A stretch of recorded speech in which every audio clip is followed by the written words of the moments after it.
You'll need to set up pay codes for all of the different types of pay that your employees will receive, as well as any deductions or additions to their pay.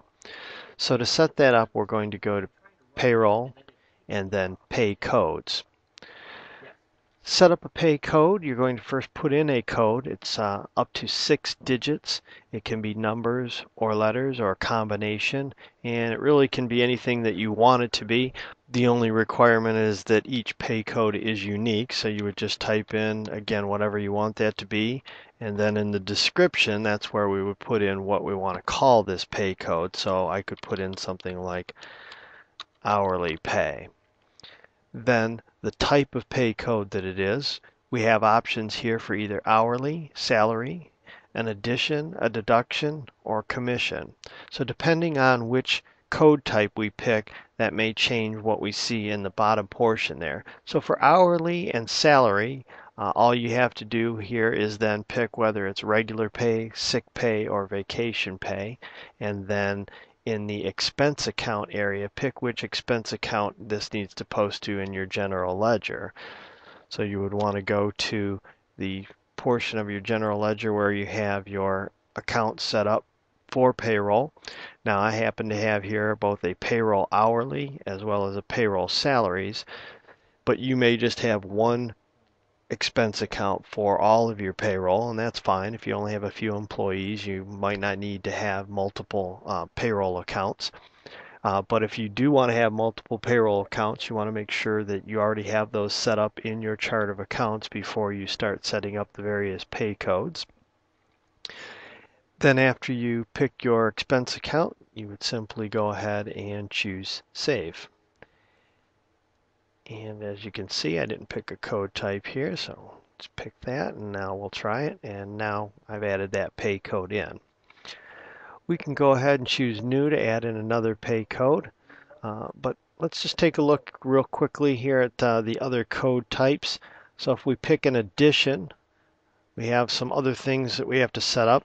Typically, this is just going to be something that's from the employee side of things, this addition. So this might be something like a bonus that you're paying out. Maybe you quarterly you might do some sort of profit sharing or the end of the year.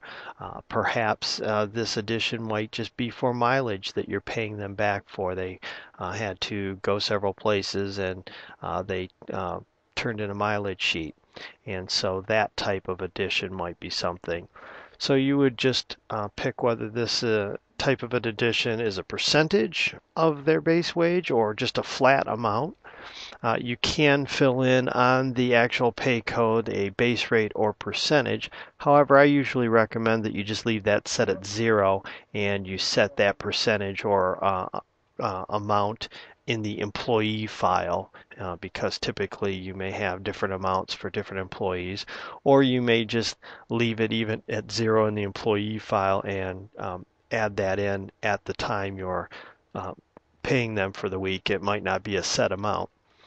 You can put in a limit there for an annual limit, and then you would want to pick the expense account that this particular addition would be going against. And then if there's any special W-2 tracking necessary, you could pick that from the list. And then you want to select whether to add that to their gross pay or the net pay. So depending on whether it should be taxed or not. So something like mileage wouldn't be taxed since it's just a reimbursement. So therefore, you would just add it to their net pay after all the taxes have been calculated. You would want to add that on, where something else, such as a bonus, would be added to gross pay because that would need to be taxed. So you can up here on the add to pay pick either net pay or gross pay.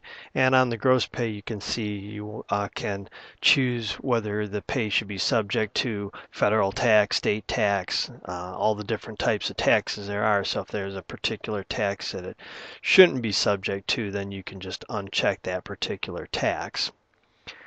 The deduction is very similar. The only difference there is there may be a company side on the deduction. So again, like a 401k, if there's a company side match, that would be something you would have to also take into account. And again, you can deduct that either from their net pay or their gross pay. So a deduction, say for like a wage garnishment, would come off of their net pay, where something like a 401k plan would come off of the gross pay so that it's not taxed. And again, if it's coming off the gross pay, we have to select which taxes to calculate, if any. So all of them are currently checked, meaning it's not going to calculate any of the taxes on this particular deduction. But if for some reason, say we still needed to calculate state tax for this deduction, we would then just uncheck state withheld. And then we have the commission. And again, we can put in a base rate or percentage.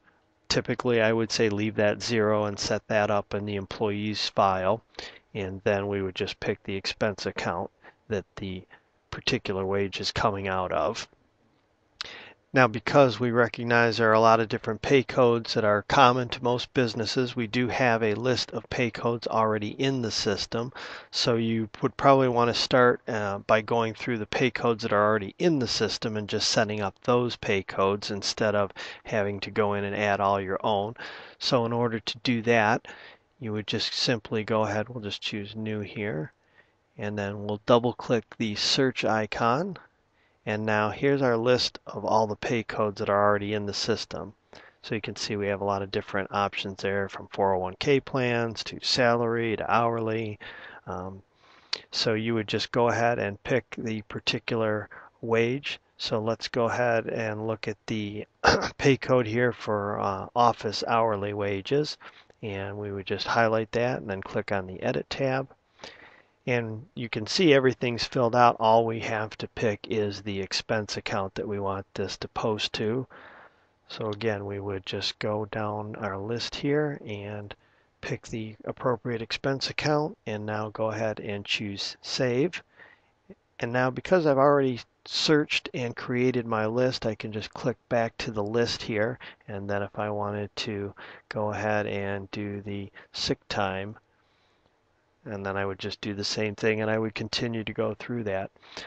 So you want to make sure that you try and set up all the different pay codes that you think you might possibly use when you're setting these up, so that down the road, when you're going to do payroll for the week, those pay codes are already in the system and you don't have to stop and add more pay codes and then go back in and start doing your payroll again. And just one other thing to note, again, there is an option for sick pay and vacation pay.